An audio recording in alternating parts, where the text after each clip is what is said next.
বন্ধুসকল, মই জুনমণিয়ে মোৰ ইউটিউব চেনেল জুনমণিজ লাইভ ডায়েৰীলৈ আপোনালোকক পুনৰবাৰ স্বাগতম জনাইছোঁ। আৰু আমি এতিয়া আহিছোঁ মন্দিৰলৈ, আৰু আজি এটা বিশেষ দিন। আপোনালোকক জনাম দিনটো আচলতে কি, আৰু আপোনালোকে আজিৰ ব্লগটো চাই থাকিব। কেনেকুৱা লাগে মোক কমেণ্টত জনাব। বৰ্তমান এতিয়া NTPC শিৱ মন্দিৰলৈ আহিলোঁ। মন্দিৰ বুলি মানে শিৱ মন্দিৰ বুলি নহয়, প্ৰত্যেক ভাগৰে এভাগ এভাগ মূৰ্তি ৰখা হৈছে, আৰু পূজা কৰিবলৈ সকলো লোক ইয়ালৈকে আহে। আৰু ইয়াৰ ভিউটো বহুত ধুনীয়া। আপোনালোকক ভাবিলোঁ দেখাই দিওঁ, মন্দিৰ ভাগো দেখাওঁ। কেনেকুৱা লাগিছে আপোনালোকে জনাব। তেন্তে চাই থাকক ভিডিঅ'টো। বন্ধুসকল, এয়া হৈছে মন্দিৰৰ ভিতৰৰ ভাগ। এয়া দেখিছে, প্ৰত্যেকজন ভগৱানৰে এনেদৰে মূৰ্তি ৰখা হৈছে, আৰু ইয়াতেই NTPCৰ সকলোবিলাক এমপ্লয়ে পূজা কৰিবৰ বাবে আহে।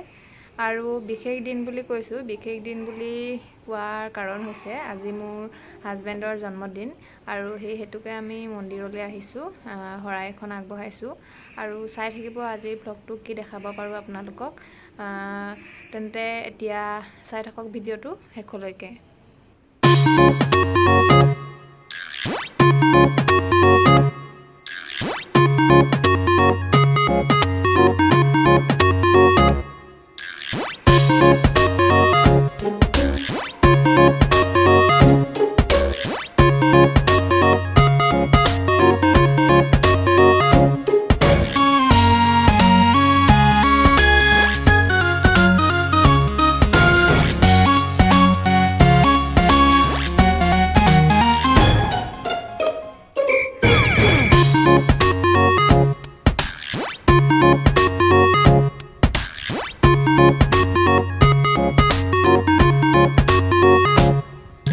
এইফালে আমাৰ গৈ আছে, হাই ক'বলৈ কৈছোঁ নকওঁ, চিনাকি কৈ দিওঁ বুলি ভাবিছোঁ আপোনালোকৰ লগত।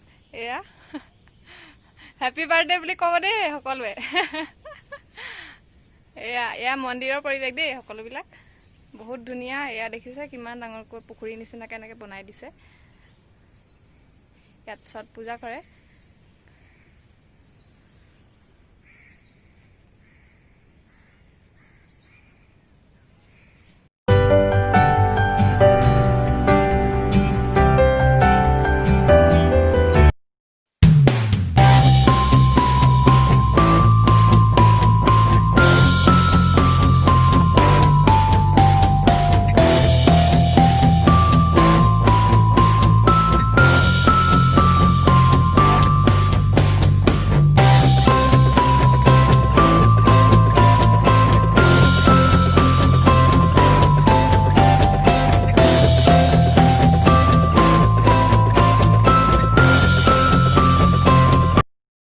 নমস্কাৰ বন্ধুসকল, পুনৰবাৰ স্বাগতম জনাইছোঁ মোৰ ইউটিউব চেনেল জুনমণিজ লাইভ ডায়েৰীলৈ।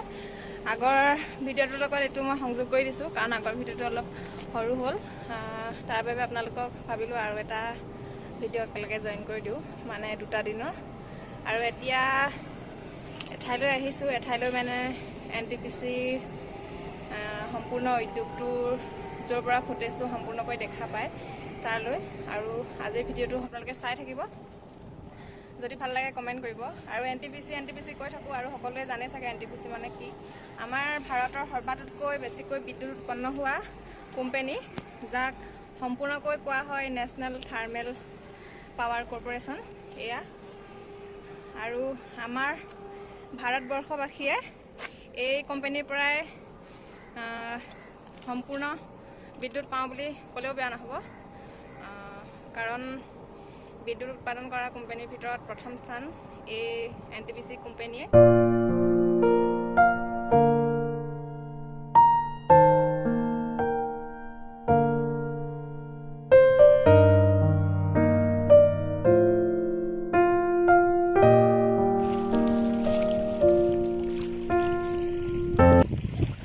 যিহেতু আমাক বিদ্যুৎ উৎপাদন কৰিবৰ বাবে পানীৰ প্ৰয়োজন, সেই পানী উদ্যোগসমূহে এক বৃহৎ প্ৰকাৰৰ জলাশয়ৰ পৰা গ্ৰহণ কৰে।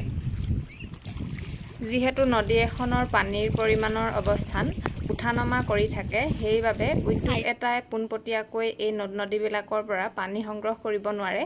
সেই হেতুকে এনেধৰণৰ বৃহৎ আকাৰৰ জলাশয়ৰ সৃষ্টি কৰি ল'বলগীয়া হয়, আৰু নদ নদীবিলাকৰ মাজত নদীবান্ধ তৈয়াৰ কৰি এইদৰে উদ্যোগবিলাকে এক বৃহৎ আকাৰৰ জলাশয়ৰ তৈয়াৰ কৰি লয়। পানীৰ উপৰিও এটা উদ্যোগক প্ৰচুৰ পৰিমাণে কয়লাৰ প্ৰয়োজন হয় আৰু এই কয়লাসমূহ উদ্যোগটোৱে কয়লা খনিৰ পৰা গ্ৰহণ কৰে আৰু কয়লা খনিৰ পৰা এই উদ্যোগসমূহৰ ভিতৰলৈকে এক বিশেষ ধৰণৰ ৰেলপথৰ ব্যৱস্থা থাকে আৰু তাৰ যোগেদিয়ে এই উদ্যোগবিলাকে কয়লা সংগ্ৰহ কৰে।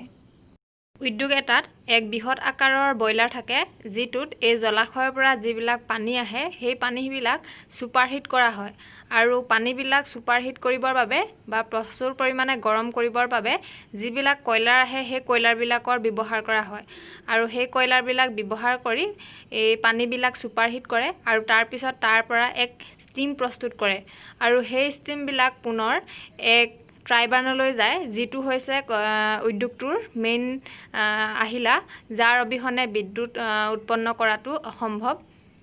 বইলাৰ এটাত সাধাৰণতে প্ৰায় 3000ৰ পৰা 4000 ডিগ্ৰী চেলচিয়াছত যেতিয়া পানীসমূহ ছুপাৰহিট হয় আৰু সেই ছুপাৰহিট পানীসমূহৰ পৰা যেতিয়া এক ভাপৰ সৃষ্টি হয় সেই ভাপসমূহ ট্ৰাইবানলৈ যায় আৰু ট্ৰাইবানটোত এক ঘূৰ্ণন প্ৰক্ৰিয়াৰ সৃষ্টি হয় যি মিনিটত প্ৰায় 3000 বাৰ ঘূৰে আৰু সেই ঘূৰ্ণন প্ৰক্ৰিয়াৰ জৰিয়তে যি ভাপ ট্ৰাইবানলৈ যায় সেই ট্ৰাইবানত পুনৰ ভাপসমূহ চেঁচা হৈ এক বৃহৎ পৰিমাণৰ শক্তিৰ সৃষ্টি হয় আৰু সেই শক্তিৰ পৰাই বিদ্যুৎ উৎপাদন কৰা হয়।